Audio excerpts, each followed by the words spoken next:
Love it. So let's talk to our next guest. For those of you who tuned in, we are here talking to a variety of Avalanche builders. Yeah, we've heard Savvy, For Finance. Now we're going to talk to Grape Finance. Who's on the mic? Hey man, how you going? Can you hear me? Yeah, I Yeah, can I hear can you. hear you. How you Okay, doing? wait, yeah, I'm just didn't know if it would work. Um, yeah, I'm LB, the founder and dev of Grape Finance.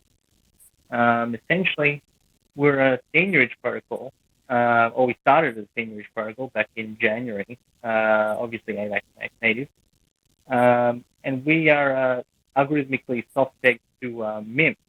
The MIM, the magic internet money, the stablecoin.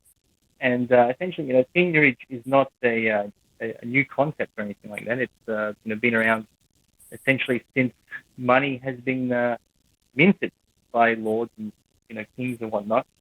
And it's really just the profit that you earn, or the profit that the minter earns from minting coin. And that's essentially what the protocol does in the beginning, where if our token is above the price of our token is above MIM's price, which is generally around $1, it then mints new tokens, essentially mints seniorage, and returns that to token stakers or shareholders of the protocol.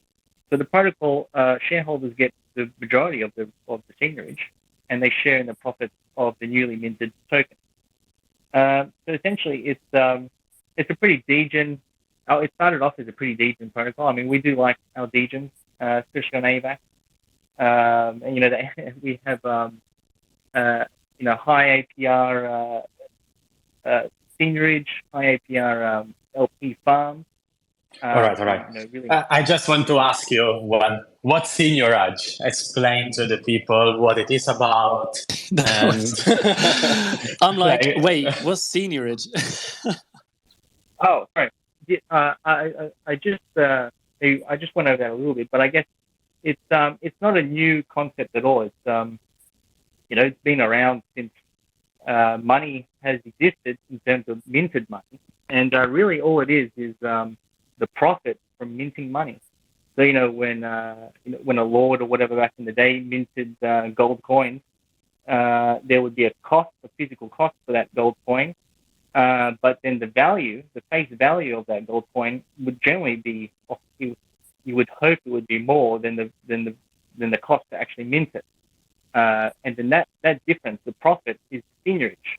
And usually the lord or the mint, or in our case the central bank, is the one that profits. They get that seniorage themselves. But in our protocol, the token stakers, the shareholders get that profit, and it can be very profitable. So it's pretty decent though, but it can be very profitable. But as with anything sort of like degen based, it works really well during the bull market, but in the bear market it suffers. So in other words, we kind of knew this from the beginning, and always had the idea to start as a degen base, and kind of move into build an ecosystem around our token and our protocol, and build on top of it to use the degen phase as kind of like a bootstrap phase, and move into more of a revenue-based phase, which we're moving towards right now, especially with some of the new upcoming releases. But we've already released a pretty packed ecosystem that makes use of the main token, the main seniorage token, makes use of the share token as well, generates yield in varying ways that weren't from the base protocol as well. It kind of loops in together. We have a play to earn game as well that we released about 2 months ago, that ties into the rest of the ecosystem as well, and uses the token as a recharge, and then earns another base token to upgrade your character. So essentially, we've branched out into GameFi, NFTs. We have a lot of GameFi actually. and yielding based apps to keep the DGens happy, but without ridiculously unsustainable APRs. All right. So you mentioned that you follow the main path in the decision process, and also I know that contracts have been renounced and similar. Can you explain a bit more how your mid journey was and what renouncing a contract means? Yeah. So obviously in the sort of in the DeFi space, especially in the degen space, there's generally a lot of grifters, a lot of rugs, a lot of projects that kind of can get crafty as well with some rugs as well, and deceive investors and others. And so we take security pretty seriously, and we kind of we're here for a long term idea really, which is why we're branching out and building more of an ecosystem. But the idea is that we want to make sure investors feel safe. Obviously, so we have obviously standard KYC and full audit of all the contracts, and obviously they're all verified and whatnot. But at the same time, we've renounced the token because usually there is a mint function on the token because the treasury contract needs to mint the token to deliver seniorage to the stakers. So, but essentially, if you leave that unrenounced, which means that there's an address that still is the owner of that contract, then that address can mint tokens whenever they want. And a common sort of rug in the seniorage space is a dev or a malicious actor gets hold of that address or whatnot, and then they mint a bunch of tokens and then sell them all. So obviously we have removed that possibility completely. Even if someone was to get hold of the address that I deployed with, they wouldn't really be able to do anything because the contracts are all renounced in regards to any admin ability to essentially steal from the protocol. So that's essentially making it immutable in a way that it kind of should be on the blockchain. Great. So what is Grape about today, and what other ventures is the team doing at the same time? Yeah. Well, obviously I said that we started off as a seniorage base, but we've grown our ecosystem since then.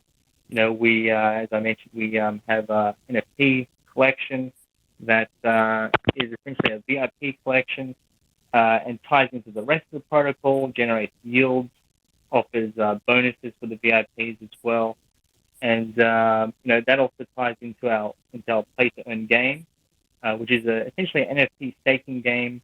It's called Winemaker. Playing with the theme of grapes and wine and the vineyard and whatnot. And you can essentially stake your vintner NFTs and earn vintage and become a master winemaker by leveling up the skills, following a strategy tree, minting tools, and sort of and there's quite a bit of strategy to it as well to kind of get the most efficiency from it. It's really cool to see how people play the game because people play in different ways. There's no one way to play, which is really I like that. There's really a strategy behind it. So and that obviously that game ties into our main token because you need to use the main token to essentially recharge, essentially level up and whatnot as well. So that's part of our GameFi sector. And as well, we also have an online betting, but Grape Casino as we call it, which has a varying number of games that we're constantly updating. We partnered with Phantom House, which is another. It's called Phantom House, but they're also on AVAX and BSC as well. They have a VRF-based coin flip that uses the token as well, and you can also stake and become part of the house. You can earn a house edge, something pretty cool that they offer. And essentially, that's essentially Grape has kind of moved off from seniorage into more GameFi, but we also have stayed true to our, sort of degen roots. But something I really like with DeFi is that it's the composability of DeFi. So the one thing that we just released very recently is our Grape token, which is essentially the LP token that we've put inside the auto compounding vault on Magic, which is essentially, it's similar to Defi auto compounding vault, and then we take that token and we put it into another wrapper token that has small taxes behind it, and essentially you can, for the same principle, the same LP tokens that you already have, you can wrap it up into auto compounding, so that always increases in yield. And then you put into another wrapper token, which is the X-Ray token, that has small taxes on each buy, sell, and transfer, which burns that tax. So in other words, on every buy, sell, and transfer, it is increasing the backing ratio of how many tokens you can get, how many Grape Min tokens, LP tokens you get out of it. Essentially, just by holding it, you're getting an increasing ratio non-stop. And the beauty of it is that there's no, even if you're the last person to hold it, everybody sells it out, you essentially just get more LP tokens. So, Sounds you all love degenness, and degen is a topic indeed. Is it as degen as for integrating a betting platform? I mean, degen, but it's part of composability. It's like it's the same principal token, same LP tokens that we've wrapped up into two layers. So essentially, you're missing out by just only farming the LP tokens. In other words, so because you can always back out. Like you can always, you're not locked or anything. In other words. So the Grape team and the wine picture and everything, do people that join your team also have to be wine connoisseurs? Yeah, well, that's. I mean, if they are good at what they do, then I'll let it slide. But if you are a wine connoisseur, you get extra bonus points on the team. But essentially, the whole team is from the community. Essentially, because I started the project myself solo in January, and quickly realized that there's a lot of things to do here, a lot of different roles that are needed, and essentially the whole team has come from members of the community, which has been really really fantastic for the project, because everybody really cares about the project. Yeah. What's the community's preferred wine? What's one wine type that you will suggest to everyone? I've got a Malbec right now. That's my one of my go-tos. Yeah, well, I'm in Australia, so we have decent collections here. Like we have decent. I know Longtail is quite easy. It's quite good for export. So that's the most. That's the type of Australian wine I have. I'm pretty sure you have also higher levels.